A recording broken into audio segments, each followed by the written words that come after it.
ಕೃಷ್ಣ ಪ್ರಭುಜಿ. ಹರೇ ಕೃಷ್ಣ ಮಾತೆ.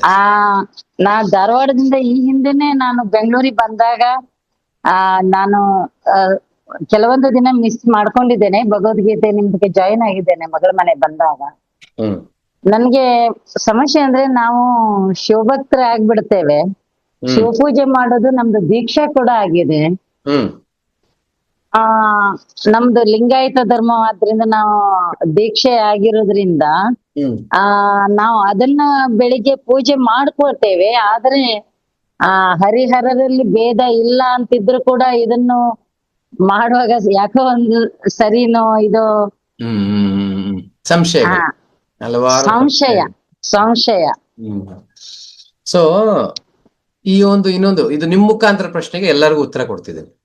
ಹರೇ ಕೃಷ್ಣ ಮಹಾಮಂತ್ರ ಅನ್ನೋದು ಜೀವನಕ್ಕೆ ಸೇರ್ಪಡೆ.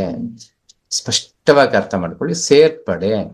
ನೀವು ಶಿವಭಕ್ತರಾಗಿರ್ಬೋದು, ದೇವಿ ಆರಾಧಕರಾಗಿರ್ಬೋದು, ಗಣಪತಿ ಆರಾಧಕರಾಗಿರ್ಬೋದು, ಇಲ್ಲ ಯಾವುದೇ ಒಂದು ಇದಕ್ಕೆ ಆರಾಧಕರಾಗಿ ಏನೋ ಮಾಡ್ತಿದ್ರು ಸರಿ.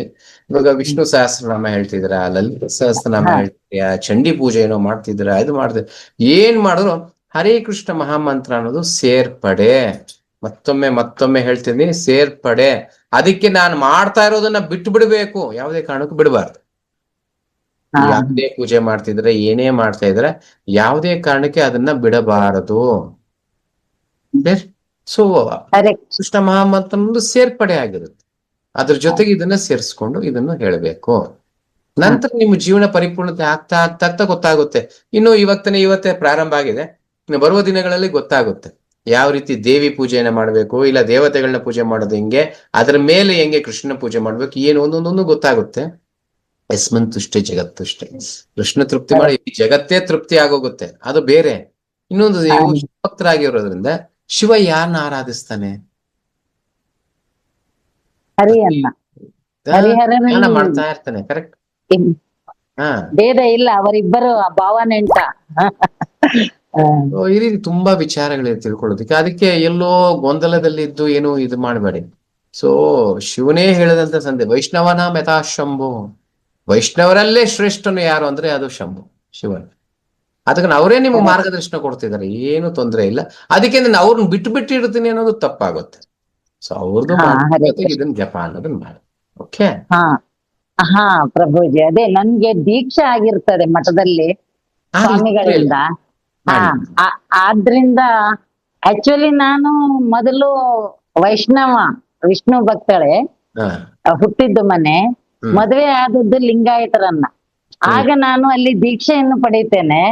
ದೀಕ್ಷೆ ತಗೊಂಡ್ಮೇಲೆ ಈಗ ನಮ್ಮ ಮಕ್ಕಳೆಲ್ಲ ಹುಟ್ಟಿನಿಂದ ಅವರು ಲಿಂಗಾಯತರೇ ಆಗ್ಬಿಡ್ತಾರೆ.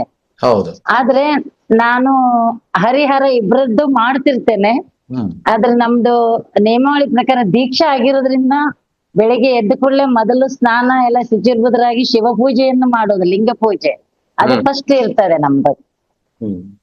ಆದ್ರೆ ಮಾಡಿ ಆಮೇಲೆ ನಾನು भुना स्पाइसी नहीं खाते बट फिर भी एसिडिटी और ब्लोटिंग रहती है और इस सबसे ಆದ್ರೆ ಮಾಡಿ ಆಮೇಲೆ ನಾನು ಈ ಜಪಮಾಲೆಯನ್ನ, ಈಗ ಅಚ್ಯುತ ಸರ್ಕಲ್ ನಲ್ಲಿ ಧನಲಕ್ಷ್ಮಿ ಮಾತಾಜಿ ಅವರೆಲ್ಲ ಇದಾರಲ್ರಿ, ಕಿರಣ್ ಪ್ರಭುಜಿ, ಅಲ್ಲಿ ಜಾಯಿನ್ ಆಗಿ ಮಾಡ್ತೇನೆ ಪ್ರಭುಜಿ. ನನ್ಗೆ ತುಂಬಾ ಖುಷಿಯಾಗಿದೆ. ಕೆಲವೊಂದು ನಮ್ಮ ಮನೆತನದ ಈಗ ಇಲ್ಲಿ ಬಂಧನಗಳು, ಕೆಲವೊಂದು ಬಂಧುಗಳಿಂದ, ಮಗಳ ಕೊಟ್ಟ ಮನೆಯಿಂದ, ಮಗಳ ಕಡೆಯಿಂದ ಎಲ್ಲ ತೊಂದ್ರೆ, ಅವಳಿಗೆ ಆರೋಗ್ಯ ತುಂಬಾ ಸಮಸ್ಯೆ ಇತ್ತು. ಎಲ್ಲ ಈ ಕೃಷ್ಣ ಪ್ರಜ್ಞೆ ಬಂದ್ಮೇಲೆ ಕಡಿಮೆ ಆಗಿದೆ, ತುಂಬಾ ಕಡಿಮೆ ಆಗಿದೆ. ನಮ್ಮ ಸಮಸ್ಯೆಗಳು ಬಗೆಹರಿತಾ ಇದೆ. ಆರ್ಥಿಕವಾಗಿ ತುಂಬಾ ಒಳ್ಳೇದಾಗ್ತಾ ಇದೆ. ತುಂಬಾ ಒಳ್ಳೇದಾಗಿದೆ ಅಂದ್ರೆ ಬಹಳ ಒಳ್ಳೇದಾಗಿದೆ ಪ್ರಭುಜಿ. ಕೃಷ್ಣನ ಒಂದು ಕೃಪೆ, ಆಶೀರ್ವಾದ, ಗುರುಗಳ ಒಂದು ಆಶೀರ್ವಾದ.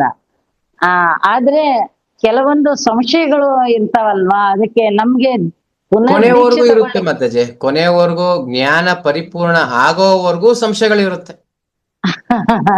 ಇವತ್ತು ಈ ಪ್ರಶ್ನೆ, ನಾಳೆ ಇನ್ನೊಂದು ಬರುತ್ತೆ, ಹಿಂಗೆ ಬರೋ ವರ್ಷಕ್ಕೆ ಇನ್ನೊಂದು ಬರುತ್ತೆ. ಈ ರೀತಿ ಹಲವಾರು ಹಂತಗಳಲ್ಲಿ ಹಲವಾರು ಪ್ರಶ್ನೆಗಳು ಬರ್ತಾನೆ ಇರುತ್ತೆ.